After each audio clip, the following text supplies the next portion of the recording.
Hello guys, and welcome back to yet another video for FutureTechIdeas.com.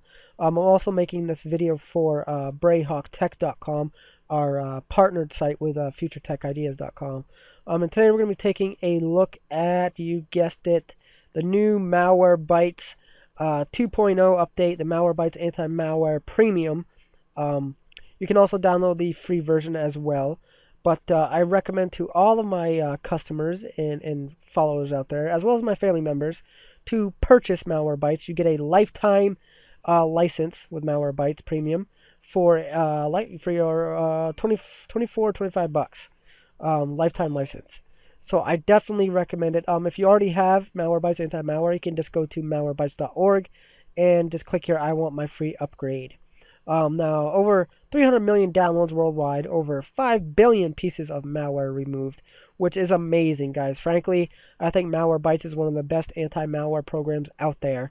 And you can also get it for free, or you can purchase it for $25 for a lifetime license, which, like I said, I definitely recommend doing. So basically, you just go ahead and purchase that. And it'll bring you to the fill out page where you got to put in all your information. As you can see, we got $24.95. We got the 1 year subscription, one license per 3 PCs. I also want to make this distinction here. The 1 year subscription, I actually get a lifetime license. I guess they changed it up to 1 year. Actually, I did not know that. But I get a lifetime license because I was originally a MalwareBytes Anti-Malware Pro subscriber before they made this new 2.0 update, so I automatically get the full-time license. So hopefully you guys have already got this and are able to have the lifetime license. But hopefully they'll change it back to lifetime license subscription. But yes, $24.95, download it. They also got tons of other programs as well, other softwares available that are amazing, guys. So what I'm going to do is I am actually going to run MalwareBytes Anti-Malware. So here it is. I have it downloaded on my desktop, and I am going to it wants to allow my computer to have access. Click yes, and there it is. Now basically there is a problem with this, and I am in the midst of talking to MalwareBytes, the creators of MalwareBytes, with the problem that they have here, and that problem is the real-time protection is not enabled. However, I have enabled this and disabled it, and it's not working. As you can see, I'm doing it now, enabling malware protection, and it still does not get enabled. I go to the settings, I drop down to the detection and protection center, and I enable it here, and guess what happens? No protection. I even run a scan while I've checked that, and it still says no protection. So the guys at MalwareBytes Anti-Malware Premium, go ahead and look at your inbox on Facebook, because I have messaged you guys about this. I'm not sure if it's something that I did wrong, but I've been a pro member or a premium member for about 1.5 years now, and I do not understand why this no protection is still up here. I've ran all the scans. The hyper scans are awesome, the threat scan, and I even did a custom scan as well. So let's go ahead and go into the features first. Like I said, once you download this, you'll get prompted with this awesome little interface here that they have. As you can see at the top, it's 2.00.0.1000 for the version. So we're going to go ahead and just take a look at the scan options that they have here. We got threat scans, our most capable comprehensive scan type. It looks in all the places malware is known to hide. So we're going to go ahead and scan now and see what that pops up. We're not going to run the full scan because this is going to take a while, but I'm going to go ahead and go through some of the things. This is a pre-scan operation that they have now. This is new, and basically it's doing a pre-scan. We got system drivers. It's going to scan the system drivers. It's going to scan the master boot record, the physical sectors, as you see it drop down. It's going to do the memory objects, the startup objects, the registry objects, the file system objects, as well as the heuristic analysis, which is very in-depth for a anti-malware program here, software. So let's go ahead and cancel that. Yes, I want to make sure I want to cancel because I'm doing a video here. And we're going to go back to scan. Scan has canceled. That's fine. We'll go to main menu here so we can go back to custom scan. Now we're going to go ahead and click on Scan Now. Now Custom Scan allows you to customize where and what you want to scan. So basically you can have all your drives here. You can even drop down your drives and scan separate folders within your with your C drive. So if you want to scan the recycle bin, you can do that. If you want to scan the boot, the boot folder, you can do that. You can scan all separate folders, program files as well, even Scribe drive, users and Windows. Now if you have separate drives, they also allow you to do the drop down menu in them as well. And then you can even go further into in-depth and go into more in-depth and just keep scanning each of them separately. That's what I like to do sometimes. Over on the left-hand side, we got custom scanning options. You can just check them off, whatever you prefer. Scan archives, scan for rootkits. We want that. Scan startup and registry settings. We want that. Scan memory objects. We want that. Now, potentially unwanted programs or PUP. They have a drop-down menu to basically tell MalwareBytes, the software, what to do with potentially unwanted programs. And you can treat this detection as malware. You can warn user about detection, or you can ignore detection. I always go warn user because there is some programs on here that get detected as PUPs, or I mean as unwanted programs. So I just go with warn user about detection, as well as with PUM, which is potentially unwanted modifications. So I go and warn user, and we're good to go with that. So let's go back. See if you can go back here. Go to cancel. Now let's go to Hyperscan. Hyperscan basically quickly checks your system for active threats. If anything is found, we recommend running a threat scan afterward. So basically, you run the Hyperscan. It's pretty fast.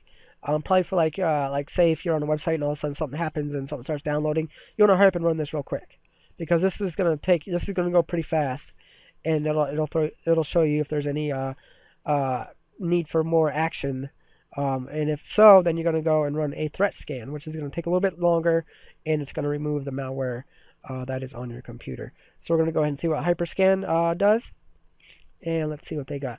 Okay, they do this pre-scan as well. They got the system drivers, the master boot record, the physical sectors, the memory objects, startup objects, and the heuristic analysis.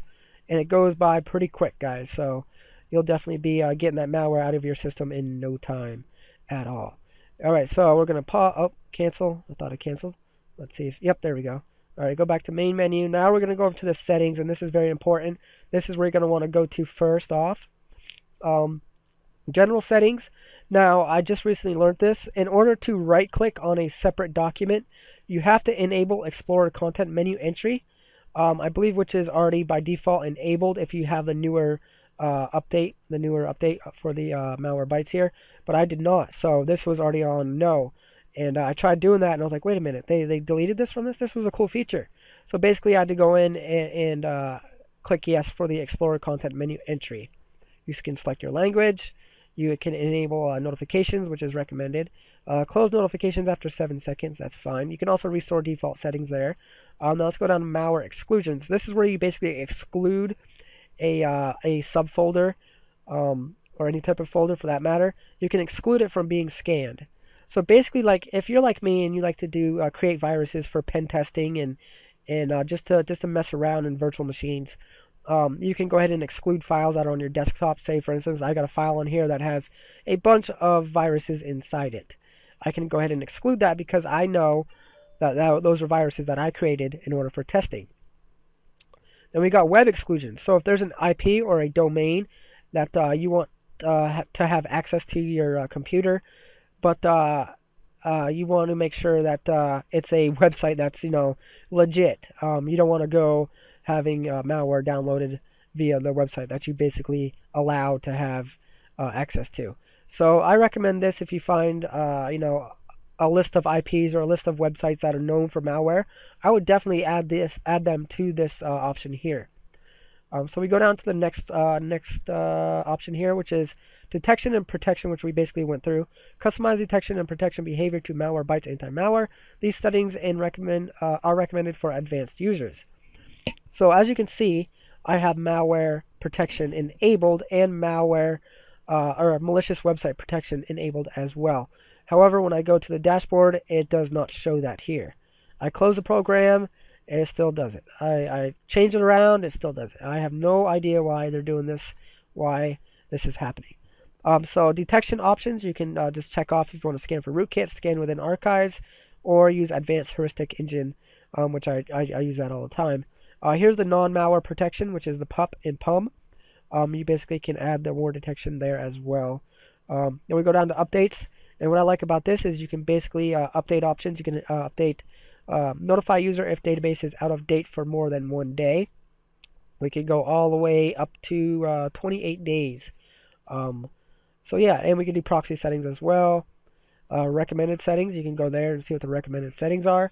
We also got the history settings. So you can scan log options. You can basically import them to a specific directory in your C drive, your program data. Or you can say don't export. I mean, I don't really need that. But I basically like to look at the data that gets scanned, the logs. We got statistical data. You can help fight malware by anonymously providing historical information, which I definitely recommend doing. You help them out and you help yourself out in the process. Access policies. Control levels of access to various settings and functions for users of MalwareBytes Anti-Malware. So basically, if you have another user on here, and or you have somebody else on here, you can basically add a policy, access policy. So maybe say you don't want them to look at your history. You basically can add a policy where another user that's logged in will not be able to look at the history. As you can see here, we can click history, access options, and then we can go and policy name. We can create a password, confirm password and description, and click OK. And you'll have to have a password in order to view the history. Advanced settings. We got the recommended settings once again here. We got start malware, anti-malware with Windows. I always recommend that, but be aware that it does slow down a little bit, the startup. You can enable malware protection when MalwareBytes anti-malware starts, which I recommend, as well as enable malicious website protection, which I recommend. You can delay protection at startup for 15 seconds or, 180 seconds. I don't recommend that. I mean, if you want to, you can, because like I said, it does slow down the startup. You can automatically quarantine detected item, which I do. Enable self-protection module, which I don't recommend. But if you're more experienced in that, you can. I also have a backup virus program as well, which I'm a paying customer of. But I definitely recommend you guys leave that alone for now. Automated scheduling, you can basically schedule updates and threat scans by clicking here, or by just going to add. You can click here and edit. Or no, actually you can remove it. You can't edit it. Oh, that kind of stinks. That would have been nice to edit it. But yeah, you can add more scheduling. So that's pretty neat. Then we go down to about, and basically you can ask for help. And hey, look at here. Imagine a world without malware. MalwareBytes does. So MalwareBytes.org, guys, to check out all the information for the latest anti-malware. They also have a great blog where they post a lot of different malware exploits and program exploits, software exploits, if you will. So I definitely recommend going to their blog as well. You can just go to MalwareBytes.org, scroll all the way down at the bottom. Matter of fact, I'll do that for you guys now and just show you where you can go. And I do apologize for my voice. I am suffering from the flu. So you scroll all the way down and you see blog here. You just click on blog. You can also go to the forums. You got careers and all that good stuff. So that is the place to find out about all the anti-malware that's out there in today's world. So what else have we got? We got the histories, where you can look at the histories of your scans. As you can see, one of the scans did detect my files where I do have potentially unwanted programs on here. Application logs, you can check that out as well. Protection logs, you can delete them. You can view them just by clicking on it and then clicking view. And then you can go to your My Account, which I'm not going to go to because it does have my ID key on there. So I'm not going to do that. But I definitely recommend MalwareBytes check into this whole real-time protection fiasco thing that's going on here, because I have no idea why it's not allowing me to enable real-time protection. Like I said, it may just be a random thing, a rare thing at that. But maybe I should just try and re-download it or re-update to the 2.0 here. But once again, this has been another video for FutureTechIdeas.com. This is also going to be a video for BrayhawkTech.com, our partnered site for Future Tech Ideas, as well as I am a member of Brayhawk Tech. So I appreciate you guys hitting the like button, hitting the share button out there, commenting below. Let me know what you guys think of MalwareBytes anti-malware. And yeah, thank you guys for watching. Once again, I am Jason Goyette, the owner of FutureTechIdeas and team member of BrayHawkTech.com. We'll see you guys next time.